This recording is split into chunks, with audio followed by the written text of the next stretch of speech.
Jangan lupa subscribe YouTube channel Official iNews dan nyalakan loncengnya.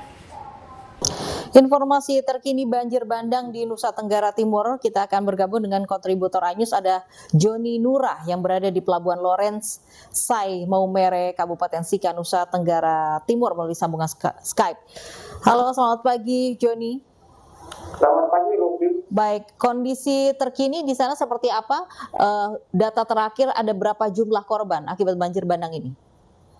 Baik, dapat saya laporkan bahwa jumlah korban banjir bandang yang terjadi di Kabupaten Flores Timur, khususnya di Kecamatan Ilebolen, totalnya sudah 44 yang ditemukan. Hingga saat ini 7 orang belum ditemukan.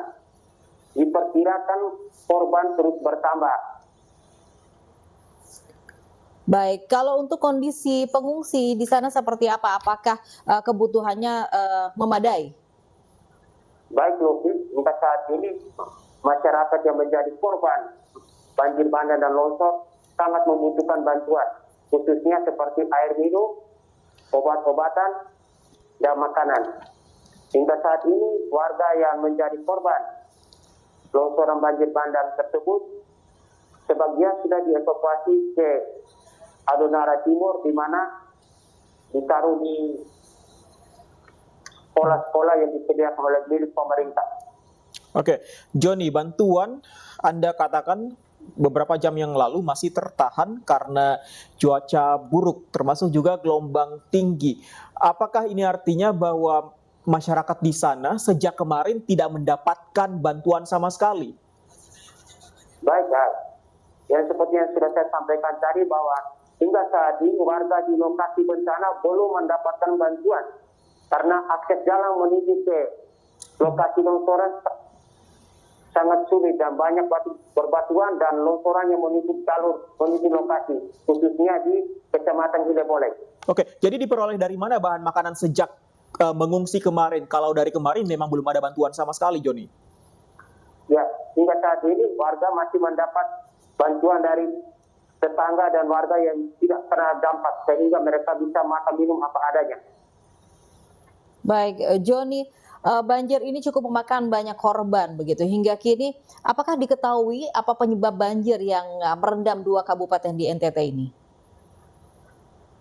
Ya, Luki. Apa penyebab banjir yang merendam 2 kabupaten di NTT, Joni?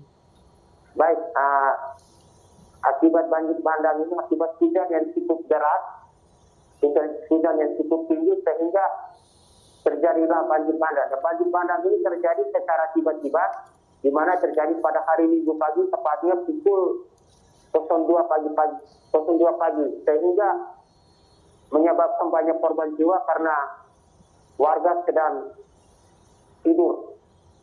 Banjir bandang seperti ini baru pertama kali terjadi kah? Baik, banjir bandang yang terjadi di Flores Timur, khususnya di Kecamatan Ilebolen, baru pertama kali terjadi dan memakan banyak korban jiwa. Baik ya, apakah Anda sempat juga melihat kondisi para pengungsi dan juga warga sekitar di sana? Apakah memang cukup trauma merasakan banjir yang memang mendadak secara tiba-tiba ini?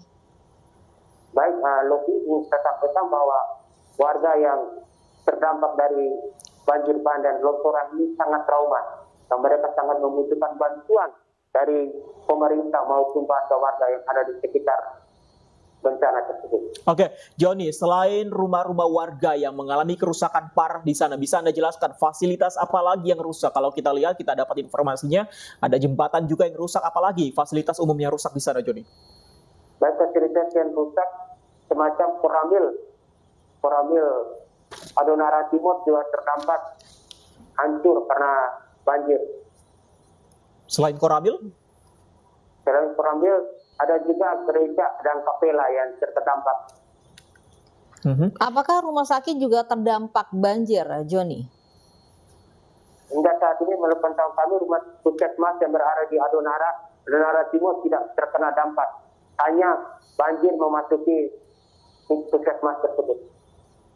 Oke, adakah informasi yang Anda dapatkan apa upaya dari pemerintah setempat untuk menembus wilayah yang masih terisolir saat ini akibat tidak bisa dijangkau karena gelombang tinggi seperti Anda katakan tadi, Joni? Baik, hingga kini pemerintah masih berupaya dengan perusahaan-perusahaan yang bekerja di Adonara Timur untuk meminta bantuan alat berat sehingga bisa membuka akses jalan menuju ke Kecamatan Dilebole, di mana masih terdapat banyak korban yang tertimbun longsoran tersebut. Itu untuk menembus akses karena masih tertimbun longsor. Tadi kalau tidak salah Anda juga mengatakan bahwa gelombang tinggi juga menjadi salah satu kendala. Apakah ada upaya atau rencana untuk menggunakan jalur udara untuk membawa bantuan di sana? Baik, dapat saya laporkan bahwa sampai saat ini situasi di Flores Timur sendiri masih terjadi hujan dan angin. Gelombang pun sangat tinggi, 1 sampai dengan 3 meter. Sehingga proses pengiriman bantuan melalui jalur laut belum bisa dilakukan. Sesuai dengan pantauan saya bahwa hingga saat ini belum ada bantuan yang akan disalurkan melalui udara. Informasi yang kami dapat bahwa siang nanti Menteri Sosial akan berkunjung ke lokasi longsor tersebut. Apakah memang petugas juga cukup memadai di sana untuk mencari korban yang hilang? Petugas cukup memadai di mana tergabung dalam tim gabungan, yaitu ada TNI, Polri, Pemda sendiri, dan masyarakat. Oke, Joni, kalau kita tahu BMKG kemarin mengeluarkan pernyataan bahwa dalam beberapa hari ke depan cuaca buruk masih akan terjadi termasuk di wilayah NTT. Apakah pemerintah setempat sudah mengetahui hal ini dan apa yang dilakukan untuk mengantisipasi terjadinya banjir susulan? Terkait dengan informasi bencana atau situasi BMKG yang mengeluarkan surat pernyataan bahwa dilarang untuk berlayar sudah disampaikan oleh Pemda Flores Timur sendiri. Baik, untuk saat ini apa upaya evakuasi yang memang dilakukan? Apakah memang di sana terkendala alat berat, terkendala akses? Seperti apa kondisinya, Joni? Baik, kondisi di lokasi sangat sulit karena warga melakukan evakuasi atau pencarian. Warga yang tertimbun hanya menggunakan alat seadanya seperti lumpur, batu, dan bambu untuk mengorek lumpur dan tanah yang menimbun rumah warga tersebut.